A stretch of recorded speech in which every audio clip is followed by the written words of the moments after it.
Welcome back to another edition of Baseball for Maniacs.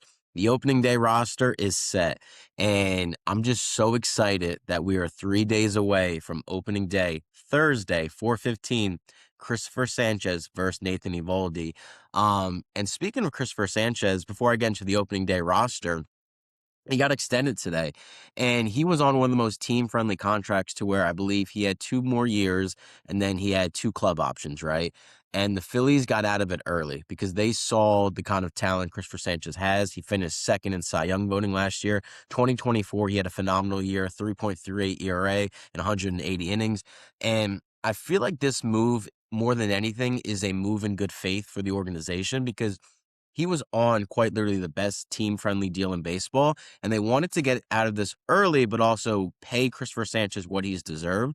And it's only going to be $107 million for the 6 years. Now, granted, $107 million is life-changing money, but in the sense of baseball, of locking a pitcher down with the caliber of Christopher Sanchez for that kind of money is unbelievable. And I think this is a move for like other free agents to see, hey, you come to Philadelphia, you do what you're supposed to do, they're going to take care of you. And I also look at it like the Bo Bichette signing, right? When he basically played the Phillies and went to the Mets. I think going forward in free agency, this will give the Phillies a leg up because the Phillies are going to spend the dollar if the player is worth it, to where I think it was a phenomenal move. You don't have to worry about the options anymore. You got Christopher Sanchez locked down for 6 more years.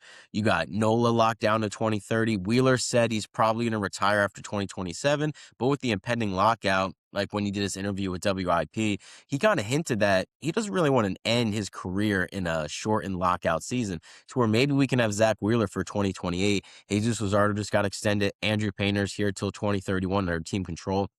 Pitching is the way to go, especially in the sense of these super teams like the LA Dodgers, to where you have to have great pitching to even compete with those guys. Of course, if the bats don't show up like they did in the NLDS, then it's for nothing. But you have to prioritize starting pitching and bullpen. And I think that's the way the Phillies went this offseason. And I said in my episode a couple of days ago that the Dominican lineup got shut down by the United States because of their pitching, not because of the offense. You can win a playoff game 2-1. The Dodgers won the closeout game 2-1, to where, of course, if the bats don't show up, we're not going to win. But if it's a 2-2 series, if it's 1-0, 1-1, and you have to have great pitching to win that game 1-0, 2-1, 3-2, that is where I think the Phillies are leaning to. And I just think locking up Christopher Sanchez emphasizes that philosophy. But let's get into the roster, right? So starting pitching, obviously, Christopher Sanchez, Aaron Nola, Jesus Luzardo, Taijuan Walker, Andrew Painter will be the 5 to start the year. But Zach Wheeler, like I said, is going to return, I would say mid-April, maybe late April. I think April 17th is the target date, but we'll just have to see how things go. And then in the sense of who goes to the bullpen, I think it's clear that Taijuan Walker is going to go to the bullpen when Zach Wheeler is ready to go. The Phillies believe in Andrew Painter. He had a really good spring. The Phillies need Andrew Painter not to be the number 1 pitching prospect in baseball. I think eventually he has to get there in the sense of like all the buildup and everything. You held on to him. You didn't trade him. You made him untouchable. But for this season now, with the horses he has behind him, if Andrew Painter just locks down 130 to 150 innings in that 5th starter spot, maybe a 4 ERA, I think that's going to be very beneficial, not only for the 2026 ball club, but his development as a starting pitcher. Because they're not going to come out the womb and have a 2.5 ERA. They're not going to be Paul Skeens. There's very few Paul Skeens. There might be no Paul Skeens besides Paul Skeens, to where it's like you can't expect that for Andrew Painter. But I'm very excited to see what he can do in his first big league year. And he's going to learn so much. He's going to learn from the starting pitchers in the clubhouse. He's going to learn what it's like to pitch in Philadelphia in a pennant race. Because, of course, barring unbelievable circumstances, the Phillies are going to be competing for a World Series. And then he gets that experience under him. This rotation, man, I think it's the best in baseball. Of course, it all depends on health by the time of October, because you can have the best rotation in April. If you don't have your guys in October, it means nothing. Let's get into the bullpen. Interesting stuff with the bullpen. Obviously, Johan Duran's going to be leading the way as our closer. First time we are going into a season with a bona fide closer, and not just a bona fide closer, one of the best closers in baseball, to where the fact that we have him for a full year, I think is just going to be so beneficial for this team. Jose Alvarado is going to be the first lefty out of the pen. Look, if he looks like he did in spring training in the regular season, we have a dog in Jose Alvarado. If he returns to the 22-23 form, to where He's unhittable against lefties. I mean, that just takes this bullpen to a whole new level. Do I think he's going to get back to 22, 23? I think there's a real chance. The fastball looks great. He seems like he's in good shape for Jose Alvarado. He's not going to be a specimen in the sense of like a skinny guy, but some pitchers having that extra weight on you actually is beneficial. We saw CC Sabathia. He said he pitched his best baseball when he was overweight. So it might work out for Jose Alvarado. So I'm very excited to see what he does this upcoming season. Brad Keller, my favorite move of the offseason. Obviously, you want some bigger moves than a righty reliever, but I think Brad Keller has electric stuff. I think he pitched very well in the WBC, and if you get the 2025 version of Brad Keller, combine that with Duran, combine that with the bounce back season from Alvarado, that top three is electric. Tanner Banks. Okay, Tanner Banks is a very interesting bullpen guy because he doesn't have the stuff, but he was one of our best relievers last year to where we called him Big Balls Banks in the sense of like he'd come in, he'd get a big out, he'd end the inning with runners on second, runners on third, to where his stuff isn't really electric at all. He's like 91, 92, but he dots it to where if you get the Tanner Banks of 2025, even a lesser version, the fact that he's your second lefty out of the bullpen, I think can still be very beneficial. We'll have to see with Tanner Banks. Jonathan Bolin was always going to make this roster just because he's out of minor league options to where if you were to send him down, he would have had to clear waivers. And he was the piece that we got back in the Matt Strom trade. He looked great in spring training. 98 fastball up and in to where if he can locate that with his off-speed stuff, the fact that we have 6 years of control and we gave up Matt Strom, who I think is on the decline. You saw his velocity drop. And with relievers, it is a quick drop. You could be one of the best relievers in baseball, and then the next year you could be terrible, to where I think the Phillies had to get ahead of that trade. And you get a guy with that kind of stuff, with that kind of control. I think he's going to be a very effective reliever. And he's going to be like the third or fourth righty out of the pen in the sense of like, he's not going to be put in high leverage spots to start the year to where you can kind of ease him into Philadelphia. Kyle Backus, one of the most underrated trades, in my opinion, of the offseason for Dave Dombrowski. Now, of course, we're going to have to see how he produces in the regular season, but he was phenomenal in spring training. That weird windup is a nightmare for left-handed hitters, to where I think they'll just start him off as a lefty specialist. But the thing is, there's no such thing as a lefty specialist anymore because of the 3-batter rule, to where he's going to have to get right-handed hitters out, which he didn't do in Arizona. The splits between him pitching against lefties and right-handers is dramatic. But if he can kind of just be decent against right-handers, I think he's a very, very effective third lefty out of the pen. And then Tim Meza. It's weird that we have 4 lefties, but I think one of those lefties is going to either be sent down or DFA'd once Zach Wheeler gets back, because then Taijuan Walker is going to go to the pen eventually. But Tim Meza, he signed a minor league deal, but he has an opt-out clause in the sense of sometimes when players sign minor league deals at a certain date, you can either invoke that opt-out clause to where you get released, and then the Phillies or whatever team you sign with has to decide to add you to the major league roster, the 40-man roster, or you can become a free agent. To where what the Phillies did in that sense is they just wanted to keep all their assets, to where if Tim Meza pitches like he did down the stretch last year, and again, he's like the last lefty out of the bullpen, he can still be a very effective reliever in my opinion. So I kind of understand why they went that route. And then Zach Pop. I don't know, Zach Pop had a decent spring, but if you look at his track record in the sense of the last few years production-wise, he's not good, but he does have a pretty good arm to where maybe Caleb Cotham can kind of lock something in out of him.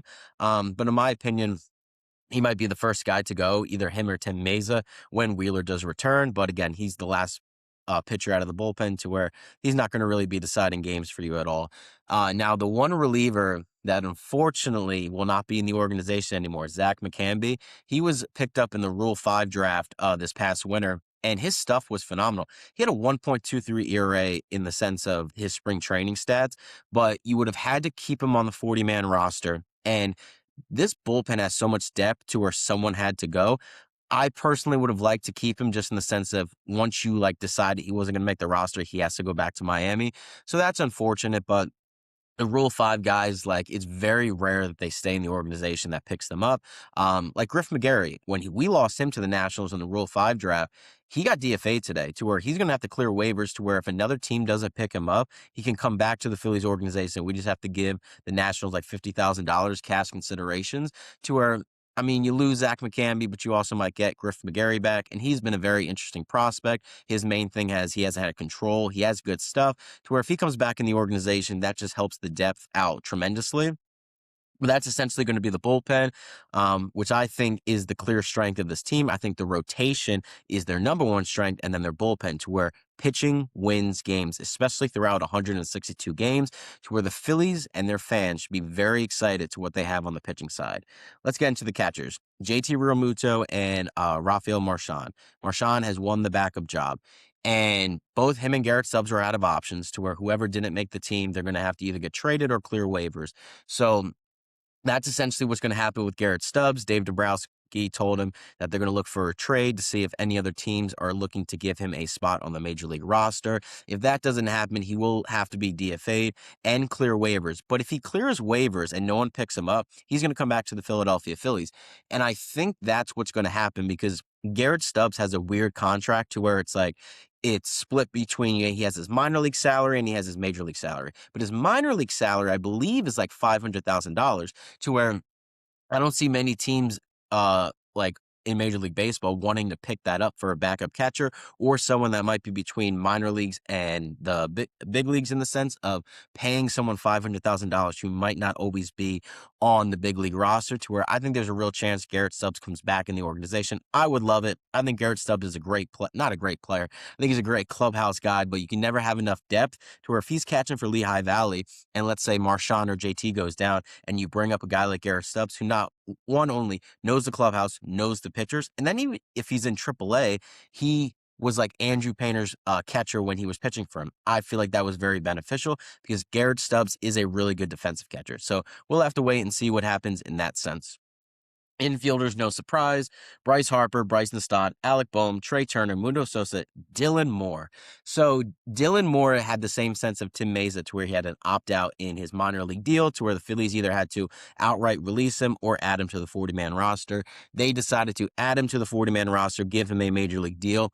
And if you look at his stats, terrible. He's never been a good hitter, but he's very good defensively, and his versatility is what made him get that last spot on the bench because Rob Thompson has stated that 26 man, he wants someone to be able to play the infield, play the outfield. Dylan Moore can play 8 positions, first, second, short, third, any position in the outfield to where the 26 man, as I've spoken, he's not going to play at all on this team because you have the platoon set up with the Mundo Sosa, Otto Kemp, to where, I mean, it made sense why they went that way. You could also say, well, Brian De La Cruz had a much better spring, and he did, but Brian De La Cruz doesn't have his opt-out clause in the minor league deal till July, to where bringing Dylan Moore on the major league roster was a sense of you can keep all your assets in the organization without having to let one go right now, to where I think there's a real chance Brian De La Cruz eventually does make his way up to the big league club, whether that's May, June, before July. Basically, the Phillies just want to keep all their eggs in their basket. Outfielders, again, no surprise. Justin Crawford, Brandon Marsh, Adolis Garcia, Otto Kemp. Justin Crawford's going to play every day in center field. I know some people were thinking maybe a platoon, but Justin Crawford hits lefties very, very well. And of course, you always want to have your everyday players playing every day because it does 2 things. One, you don't have to worry about a platoon. You don't have to worry about 2 people being productive. But if you're seeing pitches every single day from the left side and the right side, it's only going to help your natural side to where going back on the infield sense, I personally think Bryson Stott is an everyday player, but Mundo Sosa hits lefties so well to where you need to find some at-bats for him. So it makes sense in the second base platoon, but personally, I think Bryson Stott is an everyday player. Brandon Marsh is not an everyday player. He mashes against right-handed pitching, but he's terrible against lefties. That's why Otto Kemp is going to play left field against left-handed pitching. And Otto Kemp has had a fantastic spring training. From the sense of power, I think Otto Kemp's bat is real to where I would not have been opposed to trading Alec Boehm and letting Otto Kemp rock at third base every day. People might say, well, his defensive struggles last year kind of took that out of the equation. But with Otto Kemp, he was playing on a bruise or a broken kneecap to where I think that limited his mobility in the sense of third base. I think Otto Kemp could be an everyday player in the major leagues. Right now, he's just going to get the opportunity against left-handed pitching. But if injury goes down in the infield, I could certainly see Otto Kemp sliding in to really anywhere, third base, second base, first base. He's very versatile in that sense to where he's going to be a very productive and valuable asset to the Philadelphia Phillies in 2026. Adolis Garcia is going to be the everyday right fielder. He struggled mightily to start spring training, but I think he was working a lot with Kevin Long to where you want the struggles to happen in spring training compared to the regular season. And I think it's just lined up perfectly to where the last week of spring training, Adolis Garcia is getting hot. He's hitting balls out of the ballpark to where if you get a real bounce back year from Adolis Garcia, I'm not saying 2023, I think that's well in the past, but if you can get kind of somewhere in the middle between his 2023 and his production in the last 2 years, he's going to be a very, very valuable player because on the defensive side, the floor is so high because he's such a great defender. He's not going to be Nick Castellanos. He's not going to not be able to get balls. He has a cannon of an arm. So I think Adolis Garcia is going to have a bounce back year for the Phillies, and we really need it. And then the injured list is going to be Zach Wheeler, Ryan Kerkering, Max Lazar. Ryan Kerkering did pitch in a Grapefruit League game, I think a couple of days ago, but he's just not built up right away due to that hamstring injury. Once he's ready to go, he'll be on the big league roster. Very excited for him in his sense. Max Lazar is also on the injured list. I didn't think Max Lazar was going to crack the big league team regardless, but he has. It just goes to show you how much depth this Phillies bullpen has in the major leagues and at Lehigh Valley. So maybe he'll come up at some point. There's always injuries. We don't want injuries, but we have to understand it's a 162 game season to where injuries are going to happen, to where having Max Lazar still in the organization is valuable. But essentially, that's the opening day roster. Let me know what you guys think. Do you think Brian De La Cruz should have made it? Do you think Dylan Moore should not have made it? What do you think about the bullpen moves? But essentially, we got a really good team, man. We really do. Of course, the Dodgers are the favorites, but this team with their starting pitching and their bullpen, I think they can compete with anybody. And we are 3 days away from opening day. I'm going to be doing a pregame show on Thursday. I'll be doing a postgame show. I'll try to do that for all the Phillies games. Probably won't happen just due to my work schedule. But we are ready to go. I'm so locked in for the season. I think this is going to be a really good Phillies season. And of course, whatever happens in October happens in October. But enjoy the ride. It gets started Thursday, 4:15 against the Texas Rangers. That'll do it for this episode of Baseball for Maniacs. And as always, go Phils.